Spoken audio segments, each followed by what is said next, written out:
Hey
everybody. Yeah, I hope you enjoyed that little showcase in the beginning. These are just a handful of Infinity miniatures that I've finished, and except for putting the decals on.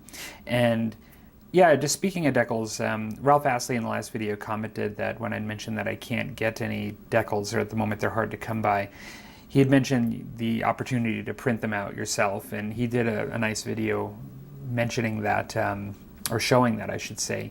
And I have actually done them. It was a good suggestion. In my Epic Army recently, I did the decals myself, and a Space Marine Army in the past I did. It's just on these ones, some of the decals are kind of intricate, and there's a number of them, they're small and colorful, and I'm thinking that I'd probably be better off actually getting the ones that were printed out.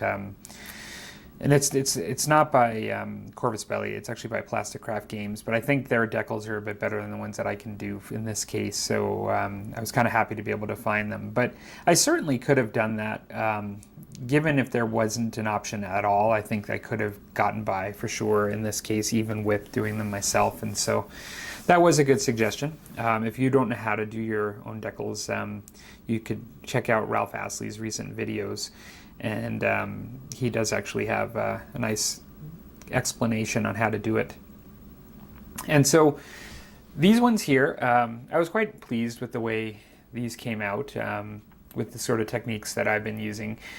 I was looking at how people do this faction on YouTube quite a bit, and I noticed that most of the time people use the airbrush. Now, as you know, I did start out using the airbrush, just as I've put some blue there. I even did a zenithal, initial zenithal, just to get painting. But I would almost argue that with these ones here, I could have did them just with the brush, because all I really did is just get a couple of layers on with the airbrush. I didn't really use it as a finishing touch by any means.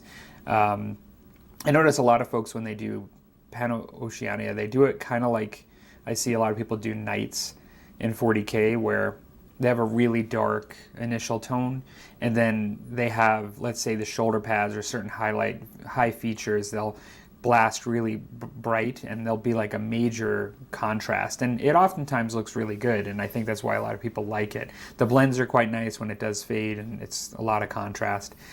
In a lot of ways it reminds me of the effect I get from like a neon sign where you have like pink really glowing brightly on a black background. I see that kind of look a lot of times in the airbrushing of big mechanical things like in 40K. I don't necessarily dislike that look. I think for the same reason why I like the look of a neon sign, that look can be quite appealing. However, I don't know that that's the way I like these miniatures to look, and so I was kind of wondering what to... aside from the fact that I enjoy the way these look, and I just was looking at ways to continually improve, and I was thinking there was one person that did a video where they did do that method with the airbrush. However, rather than having it being so much contrast, they blended it fairly well. They even airbrushed sort of a various, I would call them screens, or you know, over the actual model, where you would take, like, let's say a really dilute pigment that you're working with to sort of overlay and blend in your ones that you've already done that were had a lot of contrast.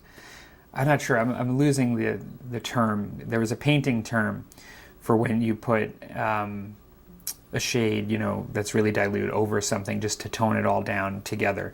I forget the name. Like, I will often do that while I'm glazing, but there's a specific term and I forget it. It always happens when I'm on video talking to you guys. But filter, maybe filter is the word I'm looking for. And so I was thinking of maybe trying that a little bit more, maybe going a step in between and doing a zenithal and then one more bright highlight, particularly on these ones that are armored, heavily armored, and then perhaps doing a bit of a filter, and then eventually going to the brush like I always do, just like I did with these, just to do the details and some edge highlighting and just the individual bits that will not be the primary color.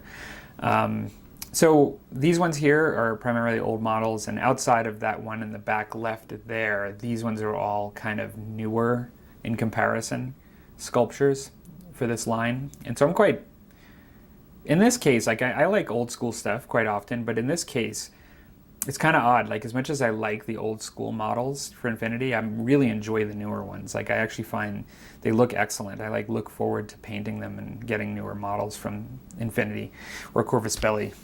So quite pleased. So these will be the last 6 that I'll do for Infinity. I actually have purchased some more for this army already, and I have a project for the future to consider for Infinity that I've kind of invested in. But it's really just part of the lead pile right now for down the road. Like, I got it because it was a good deal for the most part.